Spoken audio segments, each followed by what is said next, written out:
Simpy, an education content creator. So welcome to my channel. So today my topic is cash versus accrual basis of counting. As you have seen, I've written on both. So in this video you will get a detailed information regarding this. So everybody promises, but whatever I promises I deliver. So let's go to the video. So in the cash system, so firstly, we'll understand the simple meaning of both the terms. So for the 11 students and the class 12 students and the other students who are interested in accounting, everybody should know what is the meaning of it. So there are two bases of accounting actually. So the first one, which is cash basis of accounting, that is when the cash is exchanged between hands, the cash is actually exchanged between hand to hand. So this is cash basis of accounting. So here I can take one example to make you clear about the cash basis. Supposing when the cash is exchanged between hands. So let me take one example to make concept more clear. So let me take one example. So Mr. Ram purchased goods rupees 50,000 from a seller, and he pays him suddenly. He pays him on the spot the cash. Then it means it is a cash basis of accounting, and it's very important. Considering a current year cash, it considers the current year cash? Is it considers the current year cash? No. If we talk about it considers only current year, then the answer is no. Only current year? No. We talk about the relevant financial year is 21 to 22. Then, of course, you will think that it will consist of the cash received in 21 and 22. आप सोचेंगे कि 21 और 22 year चल रहा है, उसी का cash लेंगे. No. It doesn't like this. It is not like this. आपको previous year cash, coming year cash means future year cash. इसको हम FY में बोल देती हूँ. Future year, not FY is a financial year. It's a advance year cash. जो भी है आपका आने वाले साल का कैश या पिछले साल का कैश, जो भी कैश आ रहा है या जा रहा है, वो आपको कंसिडर करना है कैश अकाउंटिंग में. You will consider this in cash accounting. Supposing mister Ram की जो ट्रांजैक्शन थी वो तो हुई थी 21-22 में, जो कि हमारा फाइनेंशियल ईयर है. इस दौरान उन्होंने कुछ बेचा. मान लीजिए यहाँ पे मिस्टर वाई है, उनकी शॉप थी, तो मिस्टर वाई ने जो है वो बेचा कुछ सामान, तो उन्होंने राम को भी बेचा और उन्होंने और भी लोगों को बेचा, तो उनको सडनली कैश मिला. वो तो कैश हो गया. इस साल की जो ट्रांजैक्शन, इस साल की जो सेल हुई 21 to 22 की जो सेल हुई, उसमें जो कैश आया वो तो लेंगे ही लेंगे. अब एक जो मिस्टर वाई हैं, उन्होंने अगर सेल कर रखा था पिछले साल में 2020 में और 2020 to 21 में सेल कर रखा था, लेकिन उसका पैसा अभी भी नहीं आया था, वो उन्होंने बेच रखा था टू मनोहर को, और मनोहर जो पैसा है वो इस साल दे गया 21 और 22 में. Then what? ये भी लेंगे. जो सब कुछ कैश में आ रहा है, जा रहा है, वो सब आएगा जी इस साल में. जो इस साल मिला और इस साल दिया, कैश इज एक्चुअली एक्सचेंज. जो इस साल आया, इस साल गया. और इन्होंने कुछ फ्यूचर ईयर की कोई ट्रांजैक्शन इन्होंने अभी कर ली, उन्होंने उसका पैसा अभी से ही दे दिया. यानी कि फ्यूचर में उन्होंने कुछ पॉलिसी वगैरह या कुछ ऐसा एसेट्स खरीदना है, और उसका पैसा इन्होंने अभी से एडवांस में डिलीवर कर दिए, इन्होंने पैसे मतलब ट्रांसफर कर दिए, तो उसका पैसा भी आप डिडक्ट करेंगे. जैसे मान लीजिए ये जो गुड्स मनोहर के थे वो 5,000 के थे, और ये जो पैसा आया और ये जो पैसा एक्सपेंस की तरह इन्होंने ट्रीट कर लिया, दैट इज 7,000. ये भी आप इसी साल में सारा जस्टिफाई करेंगे. तो आप देखिए, उन्होंने जो पहले जो करंट ईयर की ट्रांजैक्शन थी 50,000 की, जो राम को बेचा था, सेल उन्होंने राम को की थी मिस्टर वाई ने 50,000 की, वो तो लेंगे. प्लस 5,000 हो गया हमारे पास 50, जो वाई को सेल की वो भी लेंगे, तो 55 हो गया यहाँ पे. और 7,000 तो उन्होंने पे करा है. तो 55 में से अगर हम 7 निकाल दे तो हमारे 47,000। सो 47,000 जो है वो अंडर कैश बेसिस हम रिकॉर्ड करेंगे। तो कैश बेसिस में हम रिकॉर्डिंग करते हैं whenever the cash is actually exchange between hand to hand. Then if we talk about on the other hand, which is an accrual basis of accounting, then it's a very important basis of accounting. Why? Because our GAAP generally accepted accounting principle and IFRS, recognize this basis. They don't recognize this basis.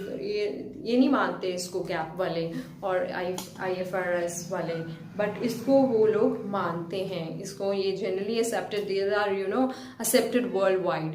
So these are the principle which are accrual basis। क्या कहता है, जैसे ही आप कुछ भी कोई भी expense आपका इनकर हो गया, ठीक है, कोई भी एक्सपेंस आपका इनकर हो गया या कोई भी इनकम आपकी अर्न हो गई, whether it is not paid and not receive, ना ही आपने पे करा खर्चे को, ना ही आपने रिसीव करा खर्चे को, but you have to recognise, you have to record it in your books. मतलब जैसे एक्सपेंस वो बोलता है, एक्सपेंस को इनकर करेंगे, इनकट, और इनकम अर्न हो गई, मीन्स एक्रू हो गई, एक्रूड एक्सपेंस की बात हो रही है यहाँ पे भी।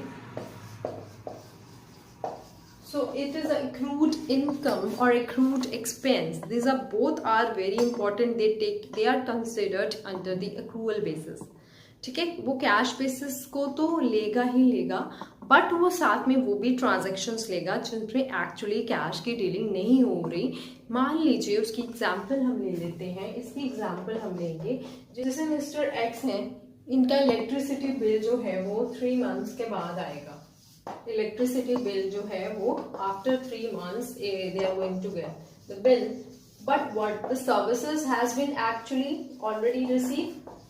एक्रू में क्या होता है, एक्रू एक्सपेंसेस में क्या होता है कि the services has actually been received, services actually में रिसीव हो गई हैं, services has actually been received, but the invoice has not yet received. Invoice या बिल जो है हैज नॉट येट रिसीव्ड, लेकिन आपको बिल नहीं आया, आपने सारी की सारी सर्विसेज जो हैं वो एक्चुअली में रेंडर कर दी हैं। You have actually services has actually been received, आपने सर्विसेज ले ली हैं। जैसे कि आपका बिल नहीं आया, आप बिजली का यूज कर रहे हैं, आपने पहले महीने यूज की, दूसरे महीने यूज की, तीसरे महीने, बिल आपको कब आया, 3rd month में जाके। लेट्स से आपने अप्रैल में बिजली का यूज किया, देन मई में यूज किया, देन जून में यूज किया, बट बिल तो आपको आया 30th जून में जाकर at the end of the 3rd month। तो फिर क्या हो गया, सर्विसेज आपने पहले से रेंडर कर ली, रिसीव कर ली, but you have not paid this bill, then it means that you have, this is your accrued expense, this is your accrued expense। what is the nature of the accrued expense? It is a liability। तो ये एक liability हो गई ना आपके ऊपर कि आपने सर्विसेज तो ले ली, बट आपने उसको अभी तक भी पे नहीं करा, you have not yet paid. So similarly अब हम अदर डिफरेंसेस पे, सिमिलरली ये एक्रूड को भी मान रहा है, आउटस्टैंडिंग एक्सपेंस को भी मानता है, प्रीपेड एक्सपेंसेस को भी मानता है। ठीक है, ये पर्सनल रिप्रेजेंटेटिव अकाउंट्स बता रही हूँ, ये चारों कंसिडर करता है, प्रीपेड एक्सपेंसेस को भी कंसिडर करेगा। इसी तरह ये अक्रूड इनकम्स को भी कंसिडर करता है, या इनकम रिसीव्ड इन एडवांस।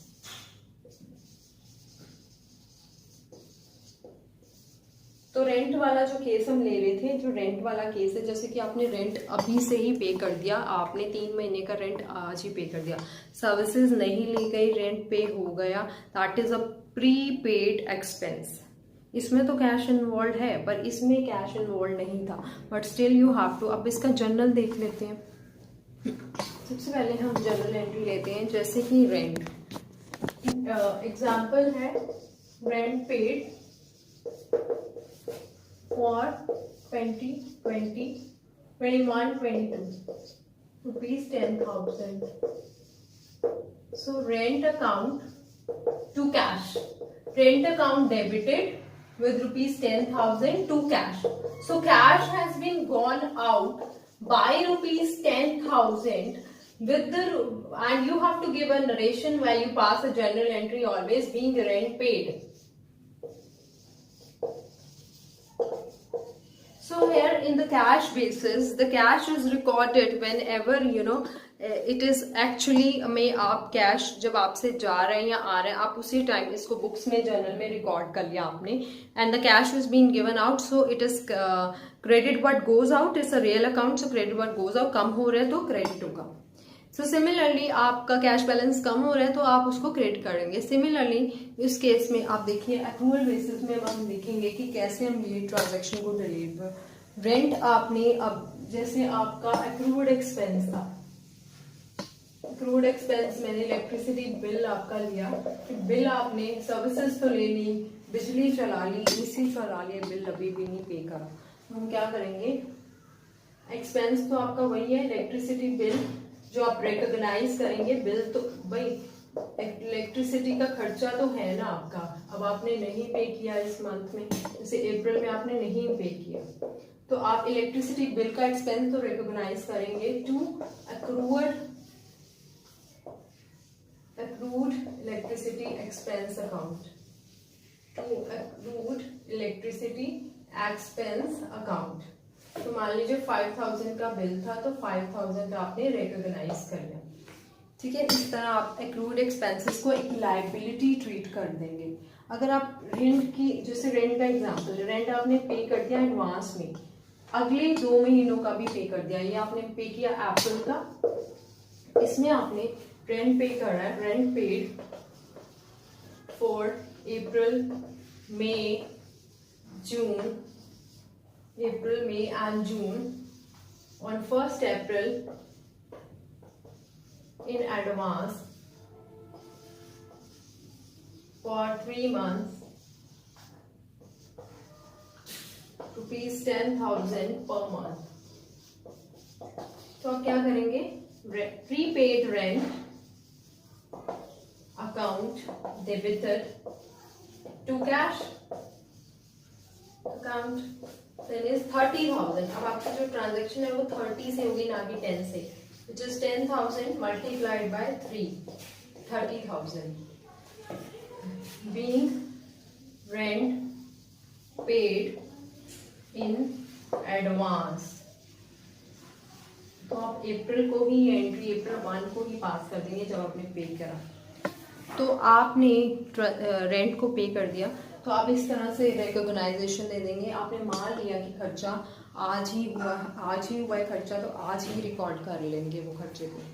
ठीक है, you once you incur the expense you will record it, and once you pay expense you then again you record it. This method is not recognized, this is not recognized by GAAP or IFRS, but this is recognized by GAAP, Generally Accepted Accounting Principles, and IFRS. Rule में था कि when you are supposed to pay cash but you are not paying, आप suppose थे आप पे करने के लिए बट आपने पे नहीं किया, as in the case of electricity bill. और कैश में तो आपको पता है आप प्रीवियस ईयर कमिंग ईयर सब रिकॉर्ड कर रहे हैं. उसके बाद हम चलेंगे नेक्स्ट डिफरेंस पे. तो ये बहुत सिंपल है, this one is very simple and this is complex. ये कॉम्प्लेक्स है. ये बैलेंस शीट में अपनी आइटम्स को, बैलेंस शीट का इन्वॉल्वमेंट बहुत ज़्यादा है. ये बैलेंस शीट में रिकॉग्नाइज करेगा जो एक्सपेंसेस एडवांस में पे हो गए हैं या जिनकी सर्विसेज एडवांस में ले ली गई हैं बट स्टिल नॉट पेड, तो that is going to he recognize in the balance sheet. इसमें cash transactions are only recorded, cash transactions are only recorded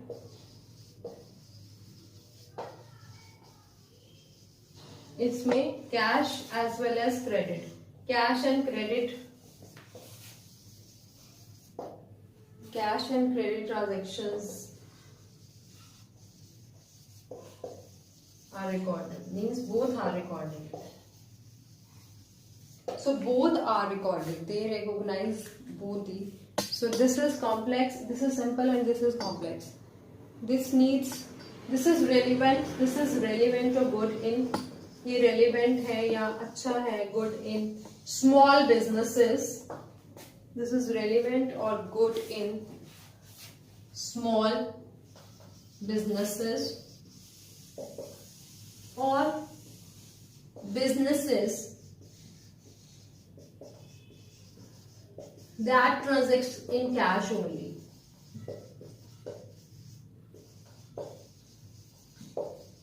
जो सिर्फ कैश में चलते हैं, उनको रोज कैश में बेच रहे हैं, कैश में, यार छोटा सा बिजनेस है, रोज कैश में बेचते हैं, कैश में ही पे करते हैं, तो उनके लिए बहुत अच्छा है ये system, they can follow this. But otherwise ऐसा कोई सिस्टम नहीं होता जिसमें ऐसा कोई बिजनेस नहीं है जिसमें क्रेडिट एंड ट्रांजेक्शंस ना इन्वॉल्व हो. तो ये है, this is relevant for, this system is relevant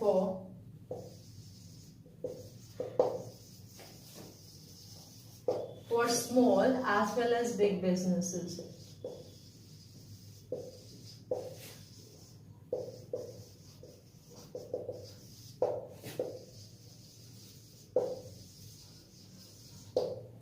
I think मैंने आपको डिफरेंस बहुत अच्छे से क्लियर किया है, and I hope you will be liking my video, and please subscribe my channel to get more such videos.